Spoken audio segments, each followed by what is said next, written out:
کہا جاتا ہے کہ ایک وسیع و عریض بیاباں کے کنارے ایک بے نام مسافر رہتا تھا۔ وہ نہ کسی قبیلے سے تھا، نہ کسی خون کے رشتے کا پابند۔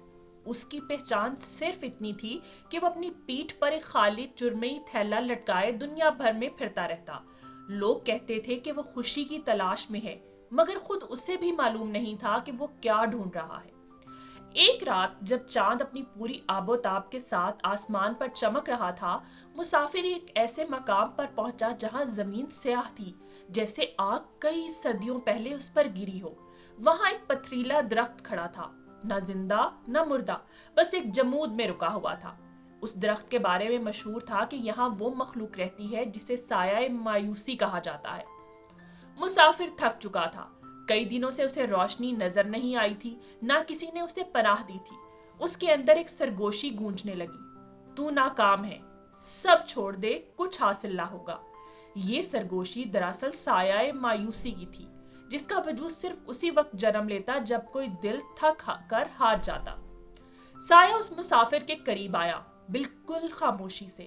اس کا بدن دھوئیں کی طرح تھا، آنکھیں انگاروں کی مانند بجھی ہوئی، اور آواز ایسی جیسے کسی گہری غار میں ہوا بھٹک کر واپس پلٹتی ہو۔ تو اکیلا ہے، تجھے دنیا بھول چکی ہے، سایہ بولا۔ ہاں، شاید ایسا ہی ہے، مسافر نے سر جھکایا۔ جیسے ہی اس نے یہ الفاظ کہے، سایہ ذرا بڑا ہو گیا، جیسے اس کی ہتھیار بندی ہو گئی ہو۔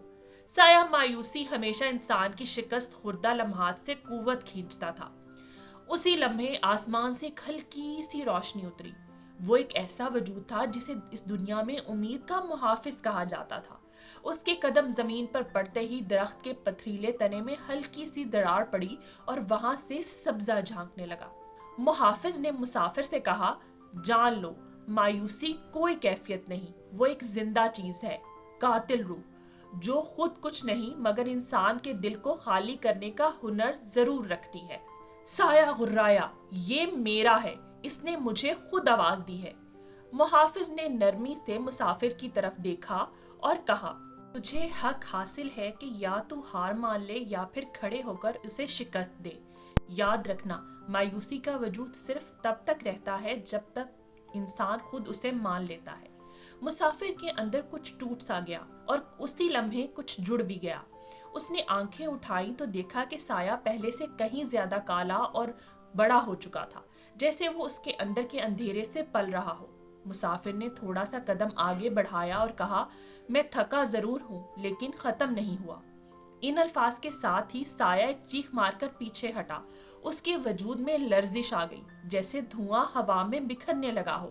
محافظ نے کہا، مایوسی کو صرف امید نہیں مارتی بلکہ یقین کہ اب انسان سب کچھ حاصل کر سکتا ہے۔ مسافر نے اپنے چرمئی تھیلا کھولا۔ وہ خالی نہیں تھا، وہ ہمیشہ سے خالی نہیں تھا۔ اس میں ایک ننھی سی شمع رکھی تھی جو کبھی بجھی نہیں تھی، صرف اس نے اسے بھلا دیا تھا۔ اس نے شمع جلائی، اس کی روشنی کمزور تھی مگر سچی تھی۔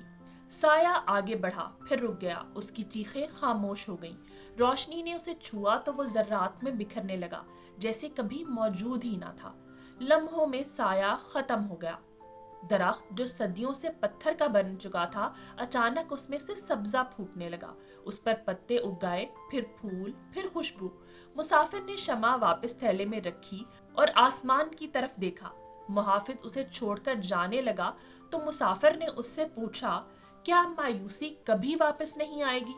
محافظ رکا، مسکرا کر بولا، وہ ہمیشہ آس پاس رہے گی۔ یہ ایک ایسی مخلوق ہے جو کبھی مرتی نہیں، مگر اسے جتنا چاہو بھوکا رکھ سکتے ہو، بس ہار نہیں ماننی۔ اور یوں مسافر آگے چل پڑا، بیابان روشن ہو گیا۔ تو پیارے بچوں، آج کی کہانی سے ہم نے کیا سیکھا؟ آج کی کہانی سے ہم نے یہ سیکھا کہ مایوسی کبھی باہر سے حملہ نہیں کرتی، وہ دل کے دروازے ہم خود کھولتے ہیں، اور امید کوئی دیو ہیکل طاقت نہیں، بس ایک چھوٹی سی شمع ہے جو اندھیرے کے سمندر کو بھی شرمندہ کر دیتی ہے۔ تو اس لیے ہمیں چاہیے کہ کبھی بھی مایوس نہ ہو، اپنے رب سے بھی اور خود سے بھی، کیونکہ ہم اپنے اندر یہ طاقت رکھتے ہیں کہ ہم ہر برائی کا، ہر مشکل کا سامنا کر سکیں۔ تو اگر آپ کو آج کی کہانی اچھی لگی ہو تو چینل کو لائک کریں، شیئر کریں اور سبسکرائب کریں، اور ہاں، بیل آئیکن کو ضرور دبا دیجیے گا تاکہ آپ کو یوں ہی میں اچھی پیاری پیاری کہانیاں سناتی رہوں۔